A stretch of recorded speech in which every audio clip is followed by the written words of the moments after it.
the whole journey with HomeWatch started? Well, that was the rental agent that said to me, I was still working at the Ritz at the time. I was working at the Ritz at the time. Diane, you'd make a great home watch and concierge person.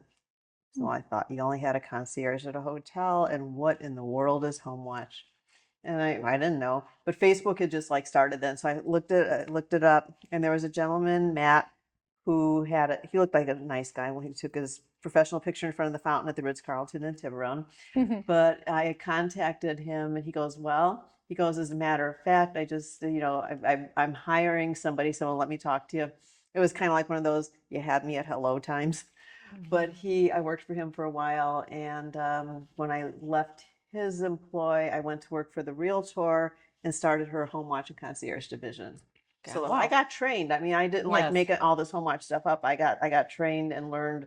As who you are, entrepreneur, I know that it probably didn't take long for you to start a business. Well, the Realtor that I was working for and did her home watch division said she was closing the office. So I contacted my friend Bob, who was also doing some of my handyman work. He's a very MacGyver type handyman, and said, well, we better open a business, a home watch business. So we incorporated on January 6th of 2006. You and I are entrepreneurs, we're business people. What do? We network.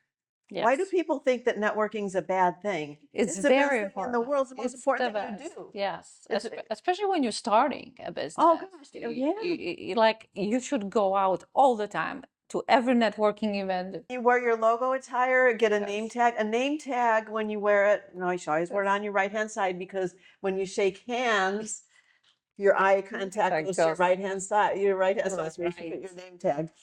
And it's important to have a good handshake. I knew it. We both have good. The first networking group I went to, I was scared to death, and it was a Women's Council of Realtors. And it's like, oh my gosh, there's a lot of people here. And I'm not sitting at an 8-top table or a 6-top. So there was a 4-top with 2 gals. And it was a mother-daughter real estate team. And I sat down and introduced myself. And Rosemary said to me, Diane, I am so glad that I met you, because I live in a high rise, and the maintenance gentleman is doing home watch business. The board of directors would like to bring on a professional company. Would you be interested? It's like, Wow. I wipe the drool off my chin. I'll be very interested. Yes. And we went through the vetting process and everything. My business partner and I operated our home watch company together for 15 years. For that entire 15 years, that one high rise in Naples, Florida accounted for 50% of it, Wow. because I showed up to one One meeting. networking event. Yes.